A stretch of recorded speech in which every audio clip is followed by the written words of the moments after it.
Строители сорвались. Өткөн жылдын июль айында курулуш мезгилиндеги жүрөгү өткөн окуя көпчүлүктүн эсинен чыга элек болсо керек. Бишкек шаарынын Жалгичи районундагы көп кабаттуу курулушта иштеп жаткан 2 жумушчу 9 кабаттан кулап, дарыгерлер бирөөсүнүн өмүрүн сактап калып, тилекке каршы экинчи жумушчу оор абалда болгондуктан дүйнө менен кош айтышкан. Кырсыктын себептери иликтенген мезгилде бийиктикте иштеген учурда жумушчулардын коопсуздугуна эч кандай кам көрүлбөгөнү аныкталган. Шаардын көркүнө көр кошуп жаткан бийик имараттардын курулушу жакшы жышаан, заманбап үйлөрдүн, мекемелердин бат-баттан ишке берилүүсүнө курулушчулардын эмгеги чоң. Бирок өкүнүчтүүсү жол жээктерине жакын жайгашкан курулуштарда негизинен эреже так аткарылуусу кажет. Мисалы, Манас проспектисине жайгашкан бул көп кабаттуу курулуштун сырткы бөлүгү дээрлик аяктап калган. Жумушчулар бүтпөгөн иштерин жасоо менен алек. Тилекке каршы мындай эмгектенген жумушчулардын коопсуздугу камсыздандырылбагандыгын алардын кийим кечесинен эле байкоого болот. Коопсуздук эмнеге сакталбагандыгын билүү үчүн аталган имаратка көздөй бет алганыбызда шаардык кеңештин депутаты Сайдахмат Исмаилов алууздан чыга калды. Хотели, мы вот материал делаем про это. Ну, вы нашли, где делать. А что, чей объект, если не секрет? Наших друзей объект, нашего товарища объект, я приехал сюда. У них есть страховка, да? Страховка, да. Вот высотные работы, обязательно уже ремень, страховка. Хотели вот Если хотите, в Дюссельбаке, я после обеда он будет, я его состыкую. Бишкек шаардык кеңештин депутатынын айтымында имараттын кожоюну бөлөк киши, тагыраганын досу экен. Ал досунун иш ыргагын көрүп кой деген өтүнүчүн аткаруу үчүн бул жайга келген. Бирок мекеме ээлери бизге байланышаарын, суроолорго өзү жооп берерин убадалады. Мындай билдирүүдөн соң биз жумуш жүрүп жаткан жайга барып, депутат курулуш компаниянын директорунун орун басары, бирок имарат ээлеринин бири экендигин түшүндүк. А бул генеральный директордун замовы? Директор. Безопасности кол коюп да. Ага. Ошол сен кол коюп бересиңер. Мен колдо тоом жок. Башыма бедекте түшүп кетип, бул жака кулап кетем дейт. Негизи каска бериш керек болчу да. Каска берсек ооба. Каска алып бериш керек эле. А эмнеге бербейт каска?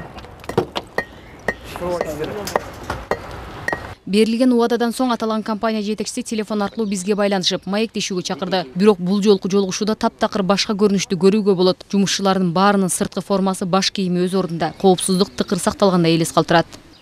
Ремень, каска обязательно. Ал жагынан кол койдуртуп, прораб инструктаж өтмөйүнчө алар жумушка киришпейт. Экинчиден внезапный техинспекциянын проверкасы да бар. Алар внезапно ары бери өтүп барат деле, келип текшерип, сразу мага өзүмө невыгодно да. Штраф салып, андай кылса, во-первых, во-вторых, бирде иштеп аткан баары жаш балдар. Алардын ар бири үчүн менде жанагы прораб, технадзор бар, запроизводство, мастерлер бар. Алардын баары менден баштап полностью ответственность мойнунда турат да. Ири имарат курулуп жаткан аймакка жакын жашагандар курулушту баштоодо айланасындагылардын коопсуздугун унутта калтырбоо керек дешет. Анткени ары бери жөө өткөндөр үчүн ыңгайсыздык, кооптонуу жаралбашы зарыл. Я вообще не представляю, для чего это делается и где наши структуры, которые разрешают вот так вклинивать дома между домами. Ну, я считаю, что мешает, конечно. Людям мешает. Ну, наверное, стандарты какие-то есть, вы должны соответствовать. Если не соответствуют, тогда соответствующие инстанции должны ими заняться и все. Көптөгөн курулуш компанияларында иштеп жан багып жаткандар өз укуктарын билбегендиктен ар кандай кырдаалга кабылып жатканы талашсыз. Ал тургай акчанын айынан дээрлик фирмалардын баарына келишимсиз иш алып барышат да, жабырланган мезгилде кимге кантип кайрылаарын билбей калышат. Жоопкерчилик жок эсе. Негизинен азыркы учурда курулушчуларыбыздын өздөрүнө да күнөө болуп калып атат да.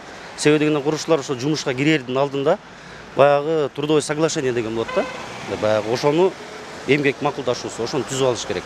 Ошол договордо бүт бардыгы тең жазылат перечиндечи. Мисалы канча айлык алат биринчиден. Экинчиден жыгылып түшсөм, же болбосо ооруп калсам, же болбосо дагы бирдеме болсом ким жооп берет? Фирма жооп береби же өзүм жооп беремби деп. Мисалы кээбиркилерди карасаңыз, мисалы каскасы да жок, кийими да жок, жадасы шлепка менен иштешип атпайбы. Высоткада өзүнүн отдельный баягы техника безопасности деген бар да. Ошол коопсуздукту күндө инструктаж өтүп туруш керек.